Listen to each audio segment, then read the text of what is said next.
ముందు అమ్మమ్మ కోణంలో నుండి చూద్దాం. అసలు ఆమె ఎందుకు అంత సడన్గా పెళ్లి చేసుకోమందో. ఒకరోజు ఆమె గుడికి వెళ్ళి ఇంటికి వచ్చేసరికి అభి వాళ్ళ నాన్న వచ్చి ఉన్నారు. కృతి రెస్టారెంట్కి వెళ్ళింది.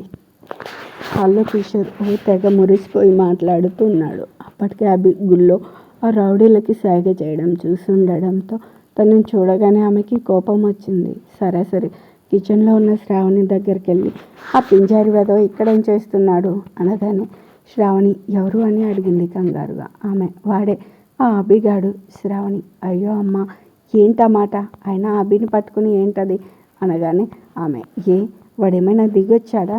శ్రావణి దిగి వస్తాడు ఇంటికి చిన్నల్లుడుగా. ఆమె వాడా కృతులుకా అంటూ నోరు తెరిచింది. శ్రావణి కాఫీలు తీసుకుని వెళ్ళింది. కిషోర్ అభి మొత్తానికి యుఎస్లో జాబ్ వచ్చింది. ఎప్పుడు జాయిన్ అవ్వాలి? అభి ఇంకో 15 రోజులు అంకుల్. కిషోర్ అవునా, మరెప్పుడు బయలుదేరాలి? అభి ఇంకో 10 days టైం ఉంది. కిషోర్ అభి వాళ్ళ నాన్నతో మరి ఎంగేజ్మెంట్ ఎలా? ఆయన ఏదో అనేలోపు ఫోన్ వచ్చింది. మాట్లాడడానికి బయటకు వెళ్ళాడు. శ్రావణి కిచెన్లోనే ఉంది. అభి కిషోర్తో మీరేం ప్లాన్ వేశారు? వాడిని ఎలా దూరం చేస్తున్నారు? కిషోర్ ఇంకా ఏం అనుకోలేదు. ముందు మీ ఎంగేజ్మెంట్ చేసేసి 2 రోజుల్లో పెళ్ళి అనేస్తా. అభి కృతి ఒప్పుకుంటుందా? కిషోర్ ఒప్పుకోదు. అందుకే ఎంగేజ్మెంట్ అవ్వగానే 2 రోజుల్లో పెళ్ళి అనేస్తా. అవతల రిషిగాడు డేంజరస్ ఫెలో. కిషోర్ వాడు ఎంత డేంజర్గా ఉంటే మనకి అంత ఉపయోగం. అభి అర్థం కాలేదే అంటూ బుర్రగోక్కున్నాడు. కిషోర్ వాడికి కోపం ఆవేశం ఎక్కువ. మనం అవి రెచ్చగొడితే చాలు, వాడేం చేస్తాడో కూడా తెలియదు. అదే నాకు ఆయుధం. అభి వల్ల నాన్న వచ్చి ఏంటి ఇందాక ఎంగేజ్మెంట్ అంటున్నా? ఆయన పెద్దది సుప్రజ ఉండగా చిన్నది సుకృతికి ఎంగేజ్మెంట్ పెళ్ళి అంటే నలుగురు నవ్వుతారు. అసలు అది పద్ధతి కాదు అన్నాడు. కిషోర్ సుప్రజ ఇంకా చదువుతోంది, కృతి సెటిల్ అయింది. సో పెద్దది చేసుకోదు ఇప్పట్లో. అందుకే వీళ్ళిద్దరికి పెళ్లి చేస్తే నాకు కొంచెం భారం తగ్గుతుంది అంటూ వాళ్ళిద్దరూ ఏవేవో మాట్లాడుకుంటూ ఉన్నారు. అభి మొహం వెలిగిపోతూ ఉంది. కృతి నాది. రిషి చిన్నప్పటి నుండి ప్రతిదానికి పోటీనే. స్కూల్లో, కాలేజీలో, చివరికి లవ్లో నాకన్నా ముందు ఉన్నావు. దేనిలో అయినా పార్టిసిపేట్ చేస్తే క్రెడిట్ అంతా నీకే. స్కూల్లో ఇద్దరం బ్యాడ్మింటన్ ఆడితే నీకే. కాలేజీలో మిమిక్రీ చేస్తే చప్పట్లు కొట్టారు. నువ్వు డ్యాన్స్ చేస్తే నిన్నే మోసారు. అదంతా కృతి నాతో మాట్లాడుతూ నిన్నే చూస్తుంది. నేను వదిలేసి వెళ్ళిపోతే నేను వచ్చా. నాకన్నా ముందు నువ్వు తనని హక్ చేసుకుని అప్పుడే అనుకున్నా నేను కృతికి దూరం చేయాలి అని.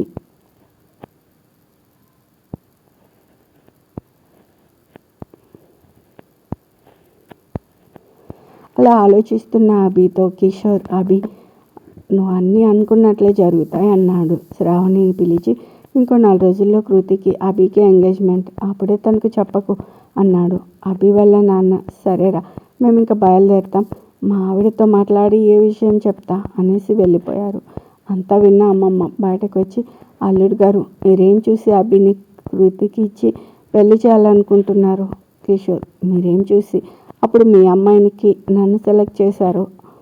నేను ఇప్పుడు అదే చూసి అభిని సెలెక్ట్ చేశాను. ఆస్తి, అందం, చదువు, ముఖ్యంగా నా ఫ్రెండ్ ఫ్యామిలీ అనగానే ఆమె కృతి రిషిని ఇష్టపడుతుంది. తనకి ఇష్టం లేని పెళ్లి చేయకండి. తర్వాత కృతి తనని చూస్తూ మనందరం బాధపడాలి. కిషోర్ మీకు తెలియని ఒక విషయం చెప్పనా? కొందరికి ప్రేమ ఇష్టంతోనే ఆగిపోతుంది. కొందరికి అది ప్రేమే అని తెలిసే లోపే ఆగిపోతుంది. మరికొందరికి ప్రేమ పెళ్లి వరకు వెళ్ళలేక ఆగిపోతుంది. కానీ మీరు అన్నారే కృతికి రిషి అంటే ప్రాణమని, ఇలాంటి వాళ్ళ ప్రేమ పెళ్ళయ్యాక ఆగిపోతుంది. రిషి లాంటి వాళ్ళ ప్రవర్తన. అందుకే నా కూతురి ప్రేమ పెళ్లి వరకు వెళ్లకుండానే నేనే ఆపేస్తున్నా అనేసి వెళ్ళిపోయాడు. శ్రావణి అమ్మ నీకు అదంటే ఎంత ఇష్టమో నాకు తెలుసు, కానీ మేమేం చేసినా దాని మంచికే అనేసి లోపలికి వెళ్ళింది. ఆమె అలాగే ఆలోచిస్తూ కూర్చుంది. ఒక 10 నిమిషాల తర్వాత ఏదో నిర్ణయానికి వచ్చినట్టు నా మనవరాలి ప్రేమ పెళ్ళి తర్వాత కూడా ఆగకూడదు. ఇంకా కృతి రిషి కోణంలో చూద్దాం. ఆ రోజు సాయంత్రం 4 గంటలకు కృతికి అమ్మమ్మ ఫోన్ చేసింది. కృతులు నువ్వు రిషి సాయంత్రం 6 గంటలకి పార్క్కి రండి, నేను ఎదురు చూస్తూ ఉంటాను. కృతి రిషికి ఫోన్ చేసింది. ఏంటి బుడ్డోడా ఈ టైంలో నువ్వు బిజీ కదా? అవును నాన్న ఫుల్ బిజీ, బట్ అమ్మమ్మ మన ఇద్దరిని ఎందుకో మన పార్క్ దగ్గరికి రమ్మంది. ఏ టైంకి? 6. అయితే ఓ పని చేద్దాం, 5:30 కల్లా వచ్చాయి. ఎందుకట? చెప్తే కానీ రావా? వస్తా. ఇద్దరు 5:30 కల్లా కలిశారు. లోపలికి వెళ్ళి కూర్చున్నాక కృతి రిషిని చూస్తూ, నువ్వేమో శుభ్రంగా స్నానం చేసి ఫ్రెష్ యాపిల్లా వచ్చావు. మరి నేను మార్నింగ్ నుండి వర్క్తో అలసిపోయి మగ్గిన టమాటాలా వచ్చా అనగానే రిషి చుట్టూ చూసి కృతికి దగ్గరగా జరిగి, నాకు మగ్గిన టమాటా ఇష్టం అంటూ బుగ్గ మీద కొరికాడు. కృతి అబ్బా అంటూ బుగ్గ రుద్దుకుంటూ, ఇందుకే నా అరగంట ముందు రమ్మన్నావు.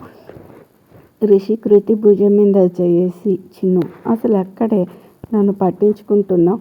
నెలకి మనీ ఇస్తావు, అడగకుండానే అన్నీ కొనిస్తావు, అంతేగాని అయ్యో పాపం నా రిషికి రొమాన్స్ సెన్స్ ఎక్కువ.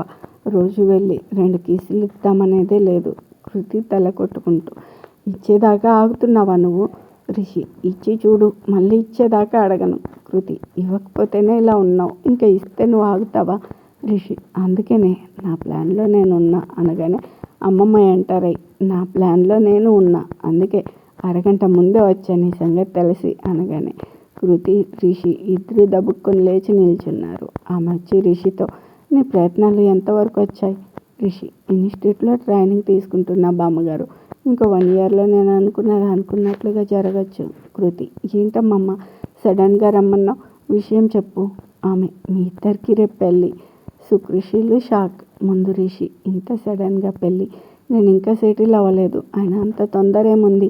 కృతి నేను ఇదివరకు తనని అడిగా పెళ్లి చేసుకుందామని, కానీ ఇప్పుడు తను సెటిల్ అవ్వడమే ముఖ్యం. డాడీని ఒప్పించాలన్న. రిషి సెటిల్ అయితేనే కుదురుతుంది. ఆమె అయితే మీ ఇద్దరు రెడీగా లేరు అంతేనా? సుకృషిలు అవును అన్నట్టుగా తల ఊపారు. ఆమె సరే అయితే విడిపోవడానికి సిద్ధంగా ఉండండి. రిషి ఏమంటున్నారు? ఆమె నువ్వు విన్నదే అన్నాను. కృతి అబ్బా సరిగా చెప్పు, అసలు ఏమైంది? ఆమె ఇప్పుడు నేను అభితో జరిగింది చెప్తే కిషోర్ అన్నట్లుగా రిషి తప్పక ఆవేశపడతాడు. అభిగడి చెండాలు వలుస్తాడు. అడ్డొచ్చిన కిషోర్కి 2 తగిలిస్తాడు అనుకుంటూ వాళ్ళతో మీ నాన్ననికి సంబంధాలు చూస్తున్నారు. రిషి ఇది తెలిసిందే, నేను ఆయనకు నచ్చను కాబట్టి చిన్నుని నా నుండి దూరం చేయాలని చూస్తాడు. ఆమె దూరం చేయాలని ప్రయత్నం చూడడం కాదు, ఆ ప్రయత్నం మొదలు పెట్టాడు. నీకేదో సంబంధం కుదిర్చే పనిలో ఉన్నాడు. కృతి ఆయన ఎప్పటి నుండో అనుకుంటూనే ఉన్నాడు, కానీ అప్పుడే ఏమీ అవ్వలే. రిషి అలా అయితే నేను ఇవాళ మీ నాన్నతో మాట్లాడతాను, పదండి వెళ్దాం. అమ్మమ్మ ఏం మాట్లాడతావు? రిషి మీ అమ్మాయిని నాకు ఇచ్చి పెళ్లి చేయండి అని. ఆమె ఓహో నువ్వు అడగగానే ఎగిరి గంతేసి సరే అంటాడా? రిషి అది ఈ జన్మకి జరగదు. కృతి మరి అలాంటప్పుడు ఏం చేయాలో నువ్వే చెప్పమ్మమ్మ. ఆమె చెప్పగా మీ ఇద్దరు పెళ్లి చేసేసుకోండి. కృతి అమ్మ నాన్నకు తెలియకుండానా? ఆమె ఇందాకే అన్నావుగా ఒకప్పుడు నువ్వే రిషిని అడిగానని. కృతి ఏం మాట్లాడలేదు. ఆమె నాకు అనిపించింది చెప్తున్నా, నీకు రిషి అంటే ప్రాణం, అది మీ నాన్న ఎప్పటికీ ఒప్పుకోడు, నీకు పెళ్ళి చేయడు. అలా అని రిషి మీ నాన్నతో మాట్లాడడానికి వస్తే తనకు మిగిలేది అవమానమే. కాబట్టి మీ ముందున్నవి 2 దారులు. 1 పెళ్లి చేసుకుని మీ నాన్న ముందుకు రావడం. 2 కృతి నీకే మీ నాన్న కోసం రిషిని మర్చిపోయి ఆయన తెచ్చిన సంబంధానికి ఒప్పుకోవడం. రిషి ఇంకో దారి కూడా ఉంది బామ్మోయ్, నేను వచ్చి అడుగుతా, ఆయన ఎటు ఒప్పుకోడు, అప్పుడు ఆయన తెచ్చిన పెళ్లి కొడుకుని కన్విన్స్ చేయడం, ఒప్పుకోకపోతే తాట తీసి వాడితో నీ సంబంధం వద్దని చెప్పించడం అన్నాడు భుజాలు ఎగరేస్తూ. కృతి కోపంగా చూసింది. అమ్మమ్మ ఇదంతా అవసరమా? మీ ఇద్దరే ఆలోచించుకోండి, నాకు ఏ విషయం ఫోన్ చేయండి అనేసి వెళ్ళిపోయింది. ఇద్దరు డల్గా కూర్చుండిపోయారు. కృతి ఇప్పుడు ఏం చేద్దాం? రిషి అసలు మీ బాబు నానాలి, కూతురు మనసుని అర్థం చేసుకోడు. కృతి మళ్ళీ మొదలెట్టావా? నువ్వేమనుకుంటున్నావో అది చెప్పు. రిషి తిట్టకూడదు చెప్పాక. కృతి అది నువ్వు చెప్పేదాన్ని బట్టి ఉంటుంది. రిషి తిడితే తిట్టావులే కానీ నేను నిన్ను ఇష్టపడడం మొదలుపెట్టినప్పుడే అనుకున్నా మనకి ఏదో ఒకరోజు ఈ సిచ్యువేషన్ వస్తుందని. అందుకే మనం ముందు అది కానిచ్చి తర్వాత మీ నాన్న దగ్గరికి వెళ్ళి పెళ్లి చేయమంటే చచ్చినట్టు చేస్తాడు. కృతి రిషి జుట్టు పట్టుకుని, సచ్చినోడా ఈ టైంలో జోక్స్ ఏంటి నీకు అంది. రిషి నవ్వుతూ, లేకపోతే నేనేమనుకుంటున్నా అనేది ముఖ్యం కాదు అని ఆపి సీరియస్గా ఫేస్ పెట్టి, ఆడపిల్లవి నువ్వేమనుకుంటున్నావో అది చెప్పు, ఎందుకంటే నేను మగాన్ని, ఎవరు ఏమన్నా పర్లేదు కానీ నీ సంగతి అలా కాదు. మీ పేరెంట్స్కి విరుద్ధంగా పెళ్లి చేసుకుంటే లోకం నానా మాటలు అంటుంది కృతి. నాకు లోకంతో సంబంధం లేదు రిషి. అలా ఎలా? లోకం అంటే మీ రిలేటివ్స్, మీ ఫ్యామిలీ, ఫ్రెండ్స్ నిన్నే వేలెత్తి చూపుతారు. అందుకని తొందరపడకుండా ఈ రాత్రి ఆలోచించు. కానీ ఒకటి, నేను కేవలం ఆలోచించు అని మాత్రమే చెప్తున్నా, అంతేగాని నన్ను ఎగిరి తన్నమని కాదు. కృతి సరే, రేపు మార్నింగ్ ఫోన్ చేస్తా అంది. కాసేపు తర్వాత ఎవరి దారి వాళ్ళు వెళ్ళారు. కృతి ఇంటికి వెళ్ళాక శ్రావణి, కృతి రేపు రెస్టారెంట్కి వెళ్ళి ఒక వారం సెలవు అడుగు అంది. కృతి ఎందుకమ్మా? ఆమె మీ నాన్న వాళ్ళ వైపు ఏదో ఫంక్షన్ ఉంది, అందరం వెళ్తూ ఉన్నాం. కృతికి అర్థమైంది. సరేమ్మా అలాగే అనేసి లోపలికి వెళ్ళింది. అమ్మమ్మ తనతో ఏం మాట్లాడలేదు. కృతి రాత్రంతా బాగా ఆలోచించి మార్నింగ్ లేచి కిషోర్తో, డాడ్ మీతో కొంచెం మాట్లాడాలి. ఆయన చదువుతున్న న్యూస్ పేపర్ పక్కన పెట్టి చెప్పు అనగానే కృతి, అదే రిషి మన ఇంటికి వస్తా అంటున్నాడు. ఎందుకో? అది పెళ్ళి గురించి. ఎవరి పెళ్ళి? ఎవరితో పెళ్ళి? కృతి ధైర్యం తెచ్చుకొని, మా పెళ్ళి, మీరు ఒప్పుకుంటే వాళ్ళ పేరెంట్స్ని తెస్తాడు. ఎక్కడి నుంచి? డాడీ ప్లీజ్, లేకపోతే చూడ్చున్నాడా, నీకు ఇదే లాస్ట్ అండ్ ఫైనల్ వార్నింగ్. ఇంకోసారి ప్రేమ పెళ్ళి అని మాట్లాడకు, అసలు ఈడియట్ పేరు ఎత్తకు అనేసి వెళ్ళిపోయాడు. కృతి శ్రావణి దగ్గరకు వచ్చి, అమ్మ డాడ్కి నువ్వైనా చెప్పు ప్లీజ్.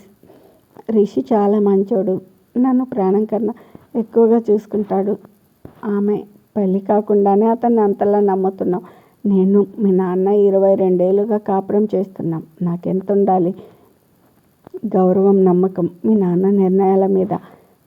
వెళ్ళి రెడీ అవ్వు, టైం అవుతుంది.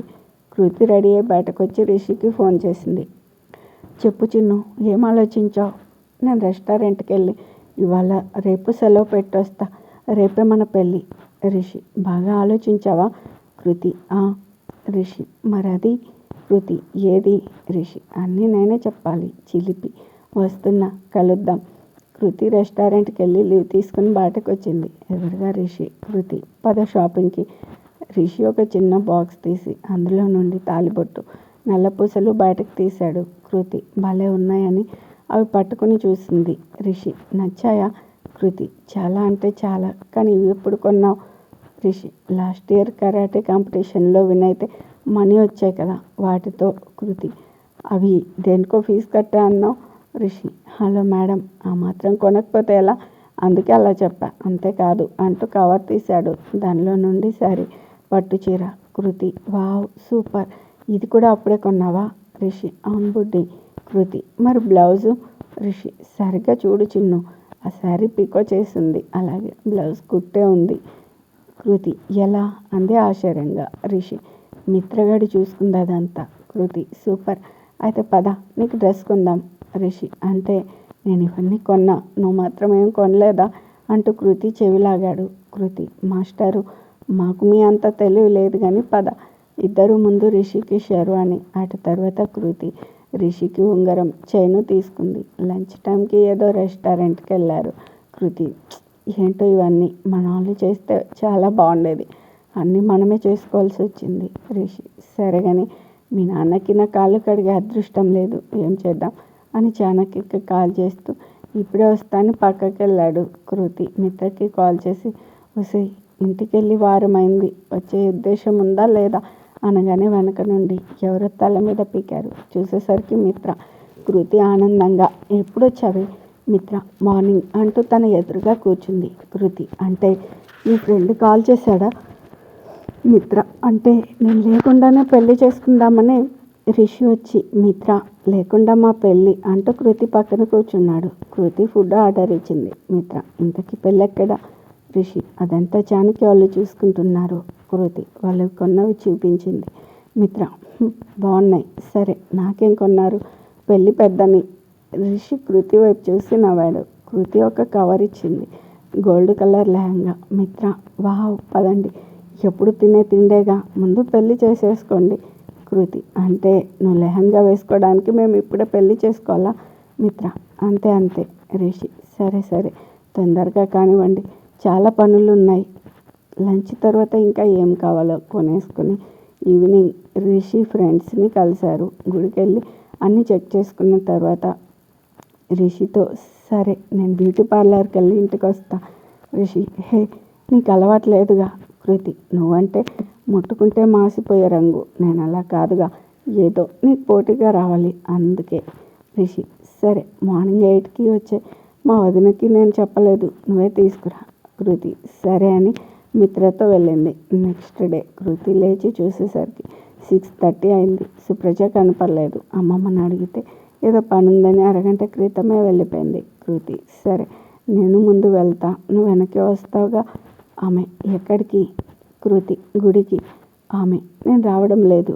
కృతి ఆశ్చర్యంగా, అదేంటి నువ్వు లేకుండా? అమ్మమ్మ, మీ అమ్మ నాన్న కూడా లేరుగా. కృతి, ఏం మాట్లాడుతున్నావు? వాళ్ళు ఒప్పుకుంటే ఇంత తతంగం ఉండేది కాదు. నువ్వే కదా మా ఇద్దరికి నచ్చజెప్పి ఐడియా ఇచ్చి ఇప్పుడు రానంటున్నావు. ఆమె, కృతులు, నీ జీవితం బాగుండాలంటే రిషి నీతో ఉండాలి. అందుకే మీ ఇద్దరిని ఒక్కటవ్వమన్నా. కానీ పెళ్ళికి మాత్రం రాను. రేపు మీ నాన్న అమ్మకి నా మొహం ఎలా చూపించను? కృతి నీరసంగా, ఇలా మాట్లాడతావంటే మాకు పెళ్లి చేసుకోమని సలహా ఇచ్చింది నువ్వేగా. రేపు తెలిసిన మీ అమ్మ వాళ్ళు ఊరుకోరుగా. ఆమె, పిచ్చి, నేను సలహా ఇచ్చింది పెళ్లి చేసుకోండి అని కాదు, తొందరగా చేసుకోండి అని. మీ నాన్న నీకు తెలియకుండా పెళ్లి చేస్తుంటే రిషి వచ్చి నిన్ను తీసుకెళ్ళగలడు, కానీ నువ్వు మీ నాన్నను వదిలి వెళ్ళలేవు. ఆయన అందరికీ చెప్పి నేను ఏర్కాటంలో పెడతాడు. అప్పుడు నువ్వు పడే ఘర్షణ మామూలుగా ఉండదు. అందుకే ముందుగానే చేసుకోమని చెప్పా. ఇక వాళ్ళకి తెలియడం లేదంటావా నేను సలహా ఇచ్చానని? నువ్వు చెప్పే వరకు తెలియదు. కృతి, అయితే ఇప్పుడు రానంటావు అంతేనా? ఆమె, కృతులు, ఇబ్బంది పెట్టకు, వెళ్ళు, నేను రిషి వెయిటింగ్ అక్కడ అనేసి వెళ్ళిపోయింది. కృతి ఏం చేసేది లేక గబగబా రెడీ అయింది. శ్రావణి కృతితో, ఇవాళ సెలవు పెట్టమన్నాగా. కృతి, మధ్యాహ్నం వచ్చేస్తా అని ఆమె కాళ్ళకి దండం పెట్టింది. శ్రావణి, ఏంటిది? కృతి, ఇవాళ అతి ముఖ్యమైన పనమ్మ, సక్సెస్ అవ్వాలని దీవించు. శ్రావణి పైకి లేపి ఆల్ ది బెస్ట్ అంది. కిషోర్కి బాయ్ చెప్పి వెళ్ళిపోయింది. ఒక 10 నిమిషాల తర్వాత మిత్ర కూడా వెళ్ళింది. కృతి తన కోసం వెయిట్ చేస్తూ సుప్రజకి కాల్ చేసింది. అక్క, నువ్వు అర్జెంటుగా బాబా గుడికి రా. సుప్రజ, ఎందుకు? కృతి, టైం లేదు, అమ్మ వాళ్ళకి చెప్పకుండా అని కట్ చేసింది. కృతి మిత్ర వెళ్ళేసరికి రిషి గుడి బయట వెయిట్ చేస్తూ కనపడ్డాడు.